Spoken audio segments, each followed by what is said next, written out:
Give you a So, bird's eye view of the three phases we're going to be talking about. Are there nuances to each of these phases? 100%. Are there phase yeah. 2.0s inside of each of these phases? Absolutely.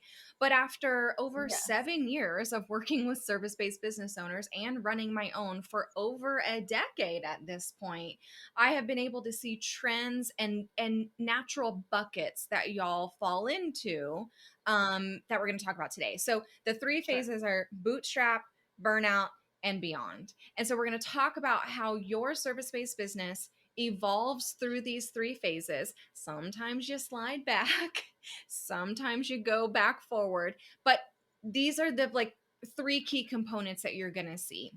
Some of you live in certain phases for a lot longer.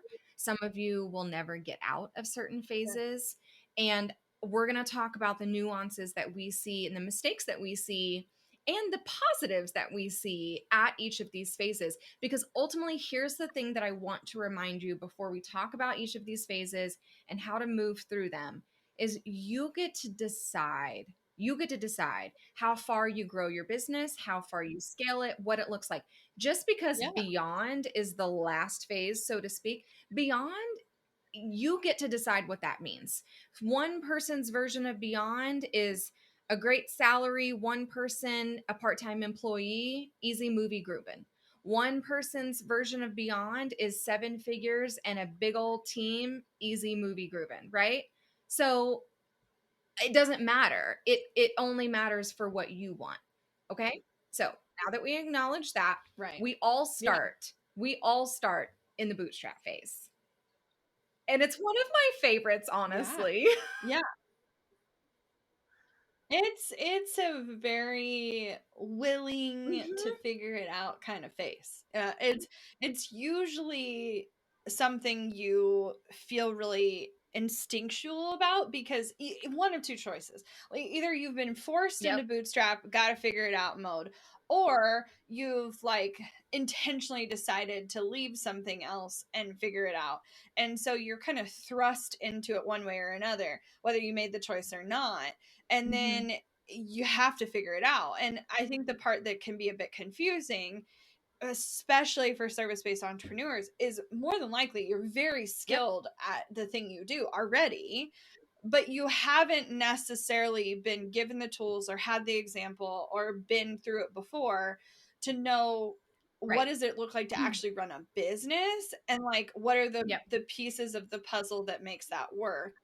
And so in that bootstrapping phase, the first part of it that's like exciting is that Yeah. you just realize that you're the expert. You Well, you might realize that not you're really realize you're good the at what you expert yet, do, but you're and realizing you what your expertise could be. And so, like, you're in a job, you're doing sure. something, and you're identifying a way out is something that you know how to do. And you're like starting to kind of dabble in that. It's the exciting new idea. I could see the possibilities of this thing. I feel like this is 100%. the I call this romantic the blissful side of naivete running a phase business. where you're like blissfully naive about literally everything. And I mean that in the coolest way. Like it is truly a really fun place to be because of how naive you are and because you don't necessarily know the impacts of all of this, the decisions that you're making, in a really great fun way. So you're realizing that you can actually serve people with something that you know how to do and you get started doing that. It's boots on the ground. It's messy, it's dirty, it's imperfect action. You're saying yes to literally all of the clients for all of the work to just get the experience and figure it out, and it's exciting. You were in this space. Yeah, I definitely was willing to f- do all the things for all the people, and Experimenting. experimenting Mhm. with different offers and different things. Now, here's the thing that I think people maybe don't realize. If you are in the phase of, how do I put this? You have been trained by the way you've been educated, that you have to hear from someone else what is required of you, And so you're Or just very like you've only used to ever had a doing what you're boss told. And and so yeah. yeah, you've only ever Mhm. had a boss, but even in school, you were told your assignment, you were told what to learn, you were told what to do. Okay, well now as a business owner for the first time, you're in the driver's seat, but your inclination Mhm. is to Mhm. let your clients do the driving. And so a lot of people in this phase not only say yes to any client project, but they also let the Yep. client tell them what they think they need. And like I tend to see a lot of people charging hourly or charging really low rates or very much like manipulating something Yes. to work Yes. exactly for what the client said they need. And they won't always realize they don't see what they But already know as it's like truth yet. Like it's necessary. I feel like I I agree. I think some people think that uh-uh. they should skip that, but I really think it Yes. teaches you so much Yes. about how you want to do business. And I now the thing that I would hesitate on here is I do see sometimes that people think, "Oh, I No. should do some work for free to build my That's the thing portfolio. the I only should thing I'm do blah blah against. blah really cheap to." Mhm. I'm like, "No, you need to get paid. It doesn't mean you need to immediately go to premium pricing. Like, I think there it's totally fine to experiment and dabble. And sometimes when you're dabbling and say you are in another position, like you're still working full time, sometimes you don't need the income. And so allowing yourself to not charge as Yep. much, I think also puts less pressure on yourself Yep. to have it feel or look a Yep. certain way out the gate. And I know for me, it built a lot of Those first few confidence clients teach you going through that so phase. many skills that you can't get until you work with clients. So I'm not in the camp of like do whatever you can to get clients. Like there are parameters that you can set, boundaries that you can set, but Sure.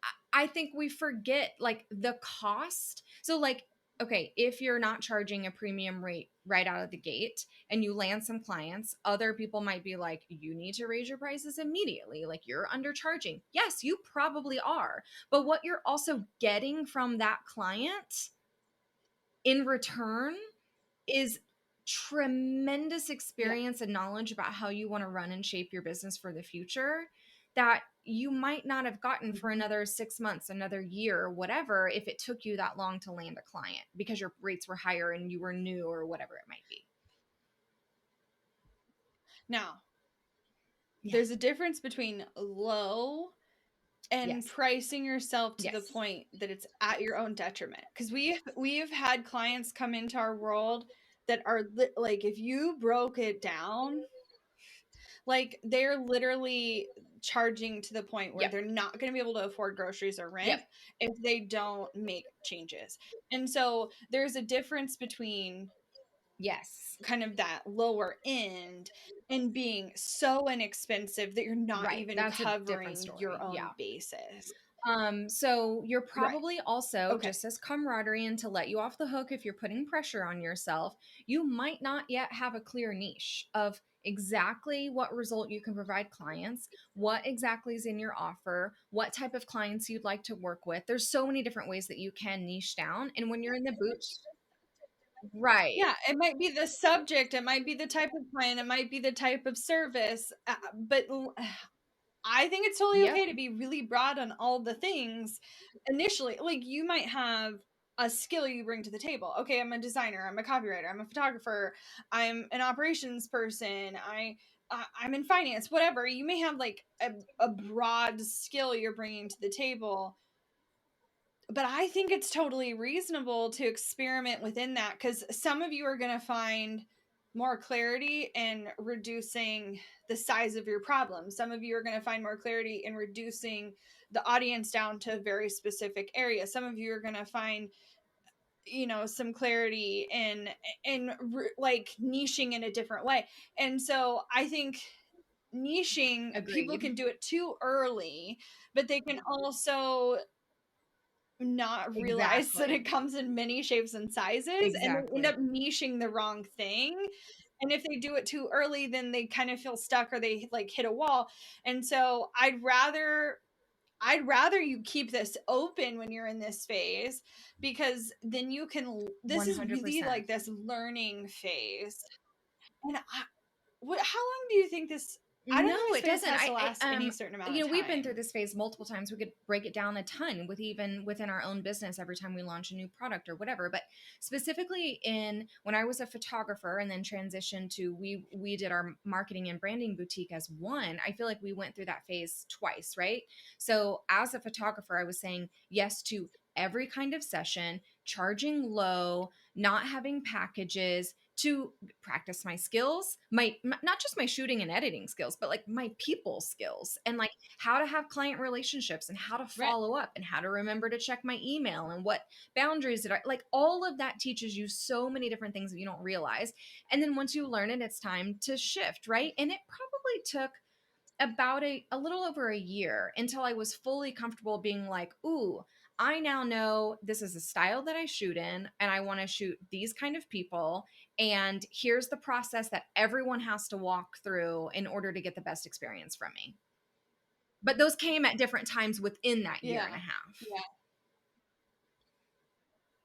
Yeah. Yeah. I could see that. I think it's important that we don't put a timeline on this one way or the other, because I also see people trying to stay in this phase longer because Right. they're scared of moving to the next phase. They're like, oh, well, I should keep doing this because I still have more to learn. And I think that can be kind 100%. of like a sign of perfectionism. Yep. It's going to bite you in the butt. And so you have to get to the point Yep. where you get a little frustrated. And I know that seems weird. Like, why would you intentionally want to get to the point where you seem frustrated? Well, because Exactly. frustration causes you to make changes. And